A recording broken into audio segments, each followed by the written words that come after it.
বিশ্বের ভূরাজনৈতিক মানচিত্রে উত্তেজনা এখন চরমে। মার্কিন প্রেসিডেন্ট ডোনাল্ড ট্রাম্পের সাম্প্রতিক এক বিস্ফোরক মন্তব্যে কাঁপন ধরেছে আন্তর্জাতিক মহলে। তিনি খোলাখুলিভাবে জানিয়ে দিয়েছেন ইরানের বিরুদ্ধে নিয়ে তার এক কঠোর গোপন নির্দেশনার কথা। ট্রাম্পের দাবি, যদি তার উপরে কোনো আঘাত আসে বা তাকে হত্যা করা হয়, তবে ইরানকে পৃথিবী থেকে এমনভাবে মুছে ফেলা হবে যা মানব সভ্যতা আগে কখনো দেখেনি।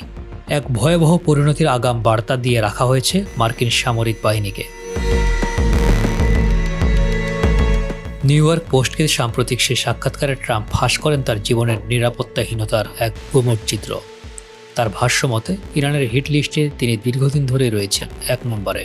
আর সেই ঝুঁকি থেকেই তিনি সামরিক বাহিনীকে নির্দেশ দিয়েছেন, যদি কোনোভাবে তার প্রাণহানি ঘটে তবে ইরানকে আক্ষরিক অর্থে ধূলিসাৎ করে দিতে হবে।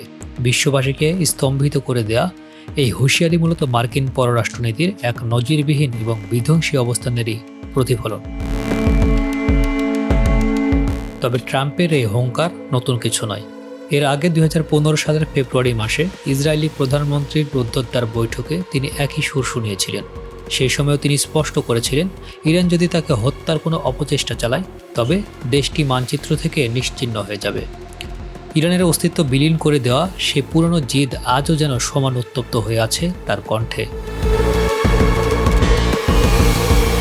প্রশ্ন উঠেছে, তবে কি সংঘাত নতুন কোনো মোড় নিতে যাচ্ছে? সাম্প্রতিক সময়ে ইসরায়েলি গোয়েন্দা সংস্থা থেকে পাওয়া কোনো নতুন হুমকির বিষয়ে ট্রাম্পকে প্রশ্ন করা হলে তিনি সরাসরি নাকচ করে দেন। তার মতে, এটি কোনো বিচ্ছিন্ন ঘটনা নয়, বরং বছরের পর বছর ধরে ইরান তাকে হত্যার যে ষড়যন্ত্র চালিয়ে আসছে এটি তারই ধারাবাহিকতা। ট্রাম্পের এই বিস্ফোরক বক্তব্য কি কেবল রাজনৈতিক কৌশল, নাকি সত্যি বিশ্ব এক ভয়াবহ যুদ্ধের দ্বার প্রান্তে? সেই উত্তরের অপেক্ষায় এখন পুরো বিশ্ব।